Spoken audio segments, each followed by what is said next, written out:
नमस्कार। दुनिया के second largest investment bank Goldman सैक्स ने दुनिया की इकोनॉमिक ग्रोथ को लेकर एक प्रिडिक्शन जारी की है और इस प्रिडिक्शन में इसने बताया है कि इंडिया, यूएस और चाइना आने वाले समय में ये तीन देश ऐसे होंगे जो पूरी की पूरी दुनिया की इकोनॉमी को चलाएंगे और दुनिया के बाकी देश इनसे बहुत ही ज़्यादा दूरी पर होंगे।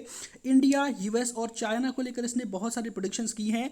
इसकी प्रिडिक्शंस का इतना ज़्यादा इंपॉर्टेंस क्यों है, सबसे पहले हम ये डिस्कस करेंगे। और इंडिया, चाइना और यूएस इन तीनों को लेकर अलग अलग इसने क्या क्या बताया है, सब कुछ मैं आपको विस्तार से बताऊंगा। खास तौर पर चाइना गोल्डमैन सैक्स के ऊपर भड़का हुआ है, यूएस भी बहुत ज़्यादा चिंतित है, लेकिन भारत के लिए बहुत अच्छी बात इसने बताई है कि 2075 तक, ठीक है, 2075 तक इंडिया जो है यूएस को भी रिप्लेस कर देगा इकोनॉमी के मामले में और दुनिया की सेकंड लार्जेस्ट इकोनॉमी बन जाएगा। चाइना उस समय भी पहली पोजीशन पर रहेगा।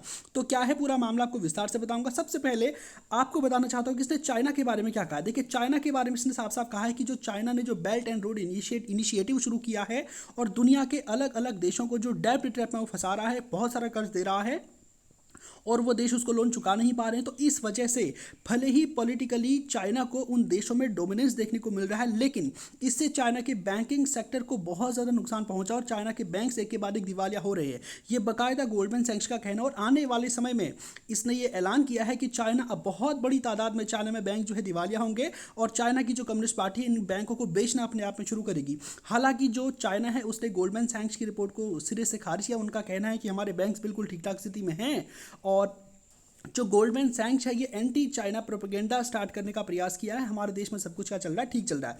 अब दूसरी बात हम करते हैं इंडिया और यूएस को लेकर इसने क्या कहा है। देखिए, इंडिया और यूएस को लेकर इसने प्रिडिक्शन किया है कि 2075 तक जो इंडिया है दुनिया की लार्जेस्ट इकोनॉमी बन जाएगा और यूएस को भी जो है पिछाड़ देगा। तो सबसे पहले हम देखते हैं कि आज की डेट में यूएस कहाँ पर स्टैंड करता है, इंडिया कहाँ पर स्टैंड करता है और चाइना कहाँ पर स्टैंड करेगा। और 2075 तक आते आते, आज से 50-52 साल के बाद जब आप देखेंगे तब की स्थिति क्या होगी। आज आप देख पा रहे होंगे ये आईएमएफ का एक एस्टिमेट है, ठीक है। सबसे पहले नंबर पे आज आप इकोनॉमी में देख पा रहे होंगे यूएस को है और इनकी जो इकोनॉमी है वो 26 ट्रिलियन डॉलर के बराबर है, ठीक है। फिर आप देख पा रहे होंगे चाइना है 19 ट्रिलियन डॉलर और जापान है 4 ट्रिलियन डॉलर और जर्मनी आप देख पा रहे होंगे 4 और इंडिया आप देख पा रहे होंगे 3.73। हालांकि ये प्रिडिक्शन थी, इससे ऊपर हमारी इकोनॉमी है।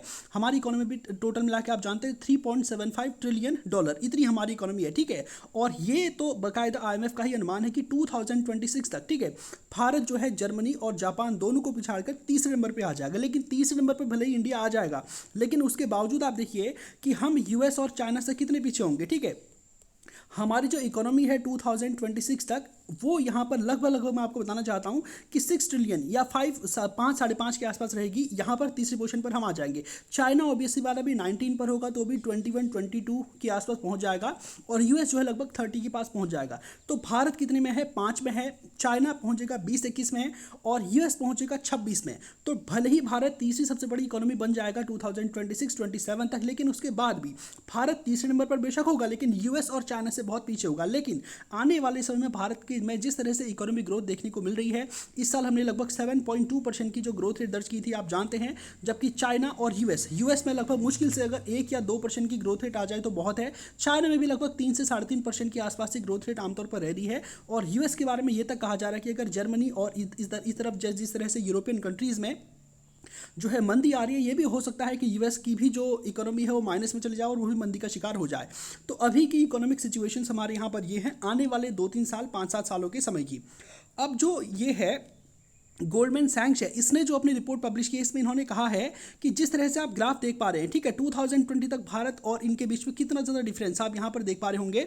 और आने वाले समय में भारत की इकोनॉमी का इनकी जो इकोनॉमी वो बहुत ही धीरे धीरे बढ़ेगी, जबकि भारत की जो आबादी है, जिस गति से यहाँ की जो आबादी वो बढ़ेगी, ठीक इसी तरह से इनकी इकोनॉमी बढ़ेगी। आप देख सकते हैं जो पीला वाला है ये इंडिया के बारे में इसने बताया है कि यहाँ पर आप देख पा रहे होंगे 2075 का इसने प्रिडिक्शन किया है, जिसमें इसने बताया है कि चाइना शीर्ष पर होगा 57 ट्रिलियन डॉलर की इकोनॉमी के साथ, इंडिया जो है उसके बाद सेकंड नंबर पे होगा 52.6 ट्रिलियन डॉलर की इकोनॉमी के साथ और यूएस जो है 51.5 ट्रिलियन डॉलर की इकोनॉमी के पास होगा।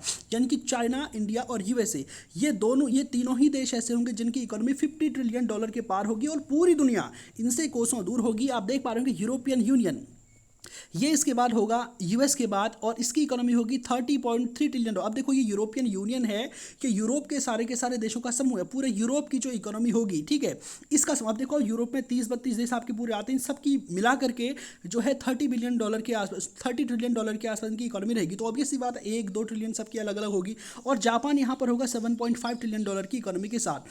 तो बहुत लंबी चौड़ी प्रोडिक्शन। अब आप सोच रहे होंगे क्या इसने सही बोला होगा या फिर ऐसे ही अंदाज़ा लगा लिया होगा। देखिए ये अंदाज़ा आमतौर पर जो गोल्डमैन सैंक्स है ना, जो ये बात कहता है उसकी बहुत बड़ी इमेज होती है, क्योंकि आप देख पा रहे होंगे कि इंडिया के जब कोई प्राइम मिनिस्टर यूएस में जाते हैं तो वो गोल्डमैन सैंक्स के जो इनका वर्किंग बोर्ड है इसके साथ जरूर मिलते हैं। आप देख सकते हैं पीएम मोदी की भी इनके साथ आप इमेज को देख सकते हैं। इसके अलावा भारत का जो भी प्राइम मिनिस्टर यहाँ पर जाता है, ठीक है, मनमोहन सिंह भी से पिछली बार जब गए थे तब भी उनकी मुलाकात होती है, यानी कि जितने भी दुनिया के देश हैं। और सबसे बड़ी बात बताऊँ तो ये जो इन्वेस्टमेंट बैंक है ना, इसकी बहुत अच्छी शाख पूरी दुनिया में, यानी कि ये जो बात करता है आमतौर पर इसको स्वीकार किया जाता है, क्योंकि गोल्डमैन सैंक्स की जो रिपोर्ट है वो हम ही नहीं देख रहे, दुनिया के जो बिलियनर्स हैं जिनके पास पैसे बहुत सारे हैं और चाहते हैं कि किसी एक ऐसे देश में इन्वेस्टमेंट करें जो कि आगे आने वाले समय ग्रो करे, जिससे हमको फायदा हो। तो ऑब्वियस सी बात है वो लोग भी देख रहे होंगे।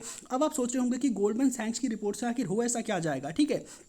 और दूसरा, क्या जो ये बोल रहा है क्या सच में ऐसा हो सकता है, और इसकी आखिर ऐसे क्या तर्क है जो ये कह रहा है कि 2075 तक इंडिया 52 ट्रिलियन डॉलर के साथ दुनिया की सेकंड लार्जेस्ट इकोनॉमी होगा। India, China, US 50 trillion dollar से ऊपर होंगे, और दुनिया के सारे देश बहुत ही पीछे 1 ट्रिलियन, आधा ट्रिलियन यहाँ पर होंगे, ठीक है। और पूरी दुनिया को ये 3 ही देश चलाएंगे।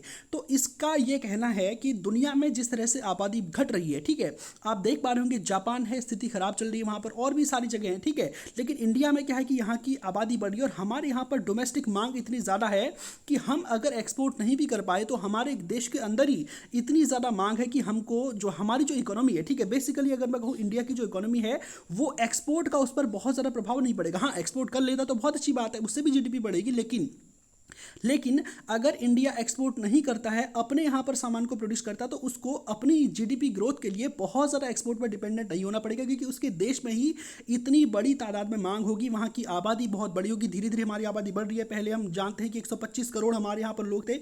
अभी 2021 का सेंसस तो नहीं हुआ है, लेकिन अगर होता तो लगभग 135 या 140 करोड़ के पार पहुँचते, ठीक है। और भी समय के साथ साथ हमारी आबादी बढ़ती रहेगी, फिर उसके बाद घटेगी, ठीक है।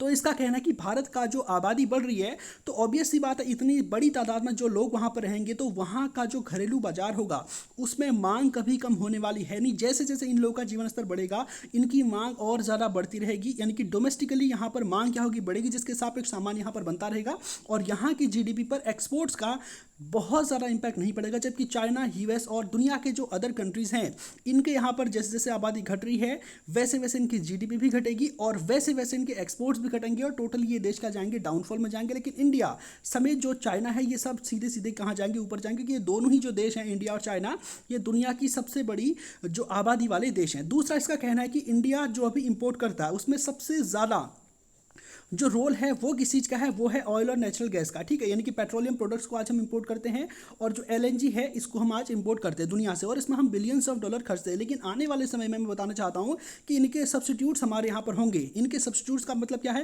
देखिए सबसे पहले पुराने ज़माने में ट्रेन चलती थी, किससे चलती थी, भाप से, ठीक है। पानी को गर्म किया जाता था, उससे भाप निकलती थी और उससे एनर्जी लेकर के ट्रेन चला करती थी। उसके बाद इसको रिप्लेस किसने किया था, कोयले ने किया था, ठीक। और कोयला कहाँ पर पाया गया था, कोयला पाया गया था यूरोपियन कंट्रीज़ में, इसलिए यहाँ पर बहुत बड़ी तादाद में इंडस्ट्रियलाइजेशन हुआ और यूरोप का जो है बहुत ही ज़्यादा आर्थिक विकास हुआ और यही देश जो है दुनिया में आगे बढ़े।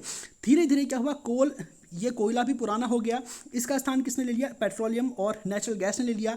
तो जो कोयला पर बेस्ड इकोनॉमीज थी, यूरोप की कंट्रीज़ थी, वो जो है बुरी तरह से प्रभावित हुई और वो धीरे धीरे कमज़ोर होने लगी। और पेट्रोलियम कहाँ पर मिला, गल्फ़ कंट्रीज़ पर मिला। और इसलिए जो गल्फ़ कंट्रीज़ थी, जो किसी ज़माने में कुछ भी नहीं थी, ये इस्लामिक देशों का समूह था जहाँ पर बहुत ज़्यादा कट्टरपंथी ताकतें हावी थी और इन देशों में बहुत ही ज़्यादा गरीबी थी, ठीक है। चूँकि यहाँ पर पेट्रोलियम मिल गया तो ये लोग अमीर हो गए।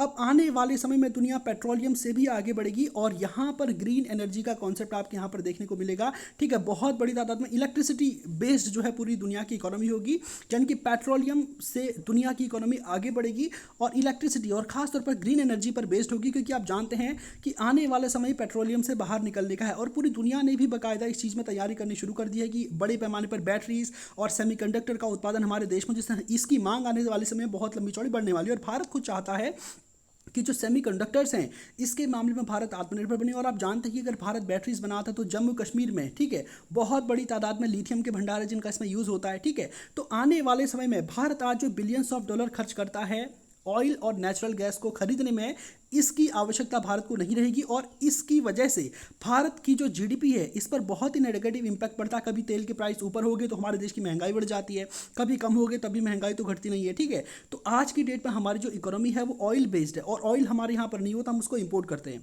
और कुछ समय बाद आप देखेंगे हमारे जो अंडमान निकोबार आइलैंड्स है यहाँ पर बहुत बड़ी तादाद में ऑयल और नेचुरल गैस के भंडार हैं। और भारत सरकार आने वाले 10-20 सालों के बाद इतना यहाँ से पेट्रोलियम जो है निकाल सकती है कि आने वाले 70-72 सालों तक हमारी जो ऑयल की नीड है वो कंप्लीट हो जाएगी और उसके बाद तो ऑयल का जमाना ही चला जाएगा। हालांकि पूरी तरह से नहीं जाएगा। मैंने कहा कि कोयले का जमाना चला गया, लेकिन इसका मतलब ये नहीं कि कोयले का यूज़ हो ही नहीं रहा है, लेकिन कोयले का यूज़ बहुत कम हो रहा है, ठीक है। तो ठीक इसी तरह से आने वाला समय न्यूक्लियर एनर्जी का है, ग्रीन एनर्जी का है, ठीक है, लिथियम आयन बैटरीज का है, सेमीकंडक्टर्स का है। तो पेट्रोलियम को रिप्लेस करेंगे ये चीज़ें और भारत कहीं ना कहीं इन चीज़ों में आत्मनिर्भर आसानी से हो सकता है। तीसरा सबसे बड़ी बात अगर मैं आपको बताऊं, जो हथियारों का बाजार है, भारत के सामने सबसे बड़ी सुरक्षा चिंताएं हैं पाकिस्तान से अपनी रक्षा करना, क्योंकि पाकिस्तान वैसे तो भारत से जीत नहीं सकता, लेकिन उसने जो छद्म युद्ध भारत के खिलाफ छेड़ रखा है, ठीक है, वो आतंकवाद का निर्यात करता है लगातार, एक के बाद एक, आप देख पा रहे होंगे।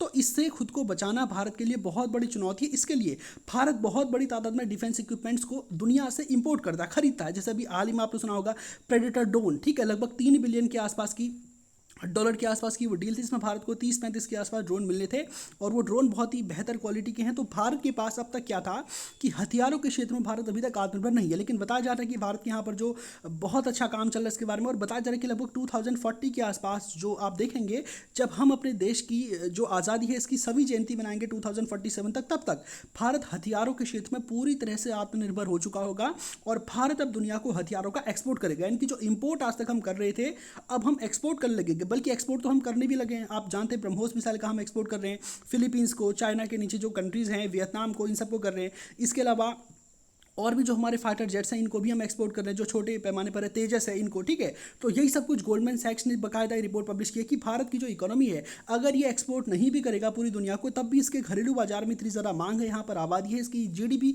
बढ़ती ही रहेगी, ठीक है। तो ये सारी प्रेडिक्शंस जो है गोल्डमैन सैक्स ने की और आने वाले समय में क्या होगा ये तो आने वाला समय बताएगा। लेकिन आप निश्चित ही देखेंगे कि आने वाले 20-30 सालों में, 20-30 नहीं बल्कि 10-15 सालों के बाद ही दुनिया का परिदृश्य बहुत ज़्यादा बदल चुका होगा। जो चीज़ें आज हम यूज़ कर रहे हैं आने वाले 20-30 सालों में उन चीज़ों के सब्स्टिट्यूट्स हमारे यहाँ मार्केट में आ जाएंगे। और उसके बाद आप देखेंगे कि 2040-2050 तक ये खबर है, आप देखेंगे कि इंडिया यूएस के बहुत ही ज़्यादा करीब पहुँच चुका है। यानी कि इंडिया, यूएस और चाइना ये तीनों इकोनॉमी के मामले में एक दूसरे के साथ बहुत ही ज़्यादा करीब पर आ जाएंगे, ठीक है, 50, 52, 55, यानी कि बिल्कुल मीडिएट हो जाएंगे सारे के सारे देश, ठीक है। और दुनिया के जितने भी दूसरे देश हैं वो इनसे कोसों दूर रहेंगे। किसी की इकोनॉमी जो है $1 ट्रिलियन होगी, किसी की 2 होगी, किसी की 2.5 होगी। जापान एक ठीक ठाक $7.5 ट्रिलियन की इकोनॉमी के साथ हो सकता है और बाकी देश बहुत ही पीछे होंगे। इंडिया, चाइना, यूएस, ये 3 देश ऐसे होंगे जो इकोनॉमी के मामले में टॉपर होंगे और पूरी दुनिया की इकोनॉमी यही 3 देश चलाएंगे। बाकायदा इसमें प्रेडिक्शन किया। हालांकि आने वाले समय में होता क्या है ये तो समय बताएगा। उम्मीद करता हूँ कि जो बातें आज के सेशन में मैंने आपको बताई हैं आप उनको ठीक से समझ पाए होंगे।